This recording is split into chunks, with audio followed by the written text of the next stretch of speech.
Hey guys, for some reason lately my Vegas Pro has been like really fucking up, and I have no idea why. I thought that my whole Vegas Pro was crashing. I thought I wasn't gonna be able to make any more videos. I thought I was gonna have to like wipe. I thought this computer was like done for. I thought I was gonna have to wipe my computer because my computer had like got a virus on it the day that I put it all together. And I like first turned on my computer, set everything up. It got like a virus the day that it happened because I tried to install Vegas Pro.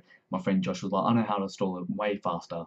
And he goes onto this website and downloads it, and it was a virus instead.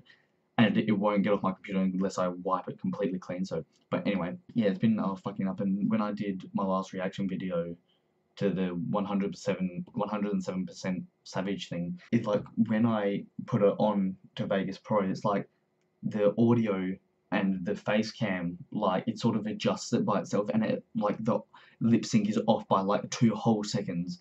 It's off by like ages, but it and then it cuts the clips and creates it as one. It doesn't like automatically adjust it, and it's like it's really annoying. I don't know how it does that. I don't know how it even did that. So I had to like cut them apart and then adjust it for myself. I was able to do it, and it was able to come out really well. But it did that for some reason. It's just like it's annoying because what's the point in it even doing that? Because I'm creating a montage, I have like heaps of clips. Like again, I'm making a gaming montage, and because I have heaps of clips, it's like if you put in too many clips, it crashes. Because I was putting on like heaps of clips and I was editing the montage. I was editing it for about 1 hour with one clip. I was doing one clip for an hour because I was just trying to find perfect spots and the timing for everything. Anyway, I was working on it for about an hour just with one clip. But that because like I'm not very good at editing, so I had to find the perfect thingies. Anyway, I was doing that for like an hour. Then I was putting more clips into it, and I was working fine. And then I put this last clip in there. I put this one last final clip into it, and it renders it, and it's like, yeah, 99%, and stops. It just stops there. I was like, what? But it didn't freeze my Vegas Pro at first, and it just stopped. So I deleted it and went to like put it back in, but it wouldn't let me put it back in. And then I went to close Vegas Pro, and it just froze, and like, and then shut down completely. I lost my hours worth of work. Had to redo it again, and yeah, it's like Vegas Pro's fucking up. It just happened out of nowhere. I didn't download anything, or I didn't do anything. It just started fucking out of nowhere. But anyway, I'm sorry. This intro's been for like 2 minutes. I'll put a skip thing at the start.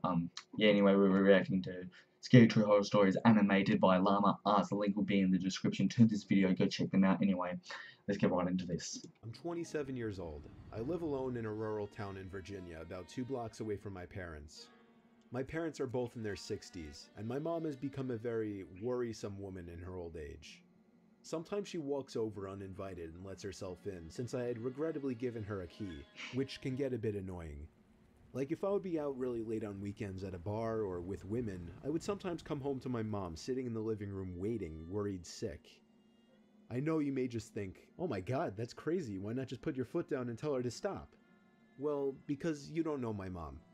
It's very hard to describe her, but she's the kind of worrisome, innocent little lady that you just can't bring yourself to go against. And I hate to mention, she also has mild dementia. Anyway, this was Saturday night. I think it was around 2 in the It morning. must actually I get was at a pretty nearby annoying club after with that. a group of college friends, really the only place to hang out in this boring town, and I was getting ready to head home. I said goodbye to all my friends and walked the 3 blocks it took to get back to my house. In the rain. I walked up my front stoop in my drunken haze and dug my hand in my pocket for my keys. When I grabbed the doorknob, I realized it was unlocked. My mom was here again. I So quietly it's opened and shut locked. the front door, locking it behind me. I put my keys on the kitchen counter and found a note written in my mom's handwriting saying, "You forgot this at our house, next to the box of half-eaten cake my parents didn't want."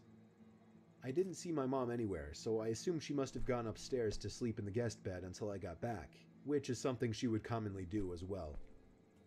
Then I heard footsteps upstairs, confirming it, and that's when I sighed once again. It's not her, isn't 27 it? years old, almost 3 in the morning, and she still has to wait up and treat me like a child. I ran upstairs to check the guest bed, empty, along with all the bathrooms. I was afraid Mom was having one of her episodes due to her condition, so I ran to the phone to call my dad. After 4 rings, my dad picked up in a groggy voice, asking what the hell is the matter. After I told him that I heard Mom wandering around upstairs in my house, there was a short pause, and then he said, That's not possible. She's sleeping right next to me. I knew it. That's so fucked up. My mouth fell open as I turned my head to face the dark upstairs, and just barely by the light provided by the kitchen, I could see a head peering around from the corner at the top of the stairs, looking down at me. That's fucked I up. screamed into the phone as I ran out the front door and down the street to my parents' house, explaining to my father on the way. About halfway there, my dad told me, "All right, I'm gonna call the cops," and hung up. I made it to my parents' house, where my mom was already waiting at the door, worried sick. My mom explained that she did come over to clean my kitchen a little bit and to bring over the cake they didn't want. 2 police cars pulled up in front of my parents' house, where they escorted me and my dad down the street to my house. Down the One street. officer stayed outside with us, while 2 others went inside to investigate. It felt like 15 minutes before they came back outside and said it was clear. They checked the crawl space, the attic, everything.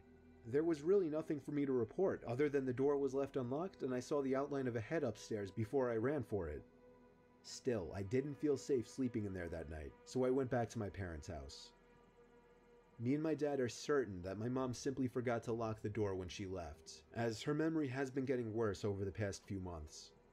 My dad has been stopping her from coming over alone from now on, which makes me both sad but also relieved.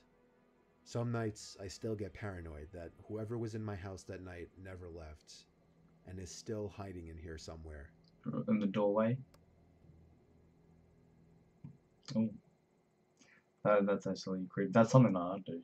I'd constantly be paranoid and thinking like that someone is still in my house just constantly. I just moved out, buy a new house. I don't give a crap. Ain't no one getting into my house. Yes, anyway, if you guys did enjoy this video, please give it a massive thumbs up. Check it out, link will be in the description as I said at the start of the video. Please subscribe and yes, peace.